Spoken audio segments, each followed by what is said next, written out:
দাদা চৰ্বত আনিছিলো, এইখিনি খাই ল। নাই ভণ্টি, মই এতিয়া নাখাওঁ, মোৰ কাম এটা আছে, মই ইমাৰ্জেঞ্চি যাব লাগে মানে। চাও চাই দেচোন।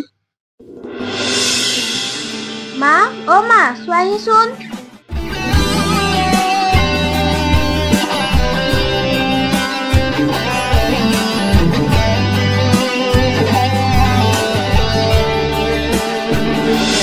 কি হ'ল, তুমি ইমান চিঞৰি আছা যে? তোমাৰ পুতেৰা অফিচৰ চাকৰি পাইছে।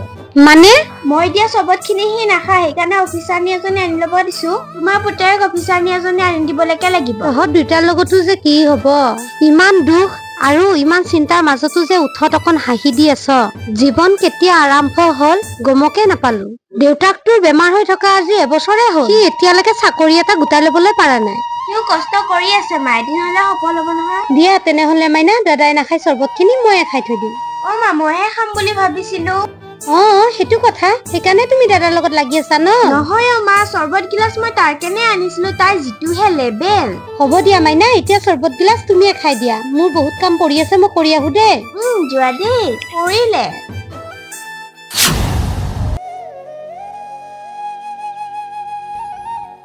অচিনাকি চৰাইৰ জাকবোৰ সদায় এইফালেদিয়ে পাৰ হয়। এয়া যে শৰতৰ সন্ধ্যাৰ এটি চৌপাশ। অহা মাহতে ভণ্টিৰ বিয়া।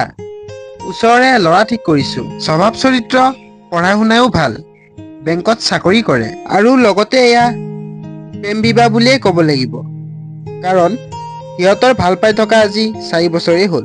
এজনীয়ে মাত্ৰ ভণ্টি, তাইক এনেকৈ বিয়া দিব লাগিব বুলি সপোনতো ভবা নাছিলো। কোনে ফোন কৰিলে বা?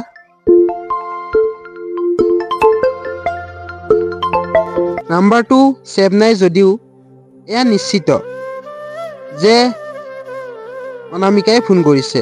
যোৱা নিশা তাইৰ নাম্বাৰটো মই খঙতে ডিলিট কৰি দিছিলো, সেয়ে সম্ভৱ তাইয়ে ফোন কৰিছে। কিন্তু তাইৰ লগত মোৰ কথা পাতিবলৈ অলপো মন নাই। যোৱাকালি তাইৰ কথাখিনি মই শুনাৰ পৰা তাইক মই হৃদয়ৰ মাজৰ পৰা বাহিৰ কৰি পেলাইছো।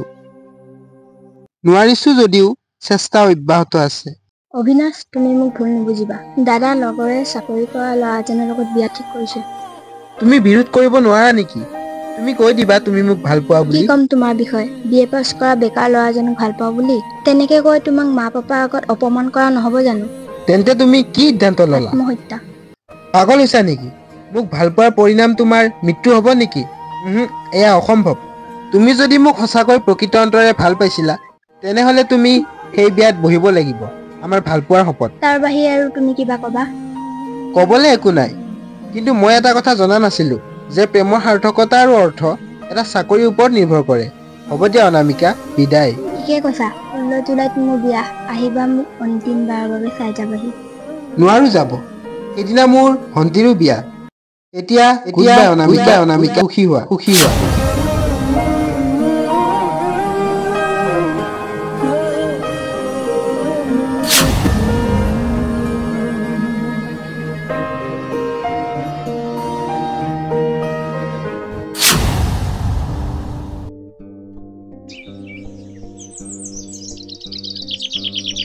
তোৰ হেনো বিয়া ঠিক হৈ আছে। কথাটো সঁচা, কিন্তু তোক কোনে ক'লে? মোক কালি অভিনাশে লগ পাইছিলে, অভিনাশে ক'লে। তাক মই বহুত ভাল পাইছিলো, তাৰ কাৰণে মই আত্মহত্যা কৰিবলৈও সাজু আছিলো। এইবোৰ পগলামি কথা নকবিচোন। মা পাপাৰ আগত অভিনাশৰ কথা কেনেকে ক'ম? মানে? BA পাছ কৰা বেকাৰ ল'ৰা বুলি। হ'ব দে, মই যাওঁ এতিয়া, পিছত কথা পাতিম।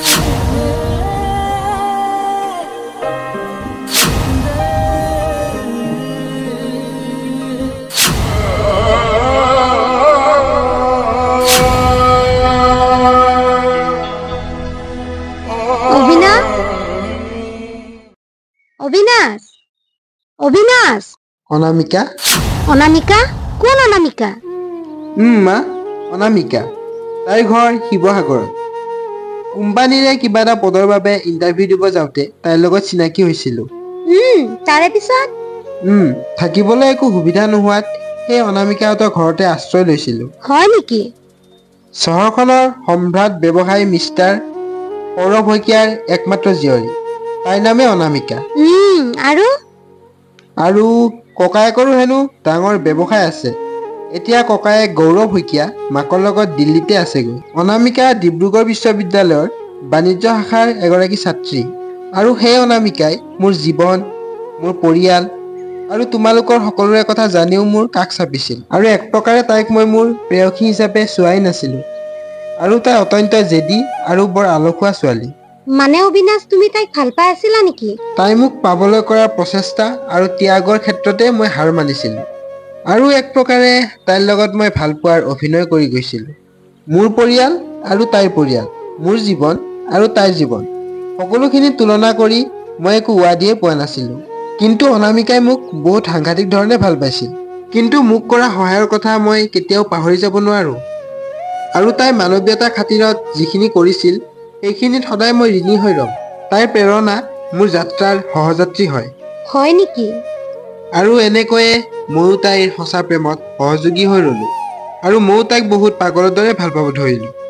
কিন্তু তাইৰ অসুবিধা এটাই যে তাইৰ দেউতাক, মাক আৰু ককায়েকলৈ তাই বহুত ভীষণ ভয় কৰে। আৰু আমাৰ এই প্ৰেম কাহিনী তাইৰ ঘৰত এটা ফিৰিঙতিও পোৱা নাছিলে। আৰু সেইকাৰণে আমাৰ এই এবছৰীয়া প্ৰেমৰ বিচ্ছেদ হ'ব লগা হ'ল। আজি অনামিকাই পৰাজয়ৰ স্বীকাৰ কৰিছে। সঁচাকৈ মানুহ পৰিস্থিতিৰ অধীন। সঁচাকৈ পৰিস্থিতিক নিয়ন্ত্ৰণ কৰিব পৰা মানুহ আজিকালি পৃথিৱীত খুব কম। অনামিকাক মই নিজৰ কৰিব নোৱাৰিলোঁ, কাৰণ মোৰ টকা নাই, মোৰ ডাঙৰ ঘৰ নাই। কিন্তু তাইক মই বহুত সুখত ৰাখিব পাৰিলোহেঁতেন।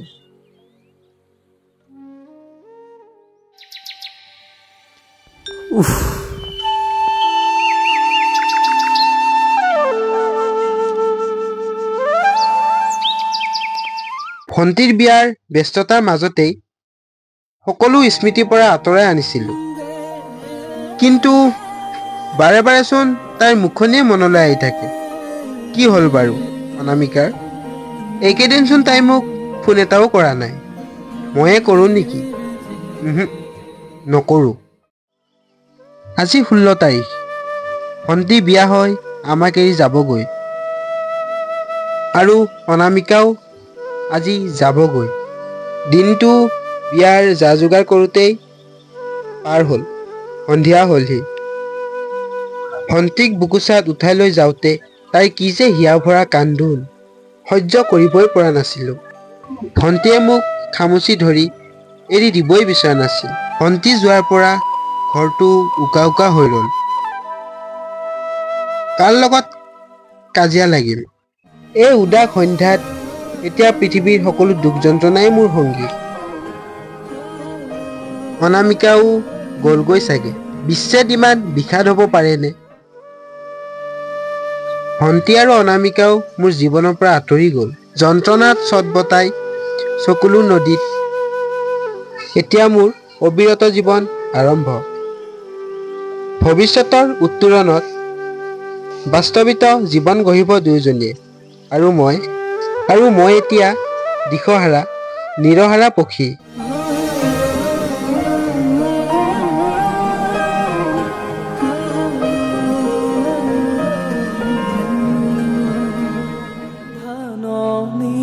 পথাৰ ধানৰে ৰাখকচোন দেউতা, দুদিন মান মোৰ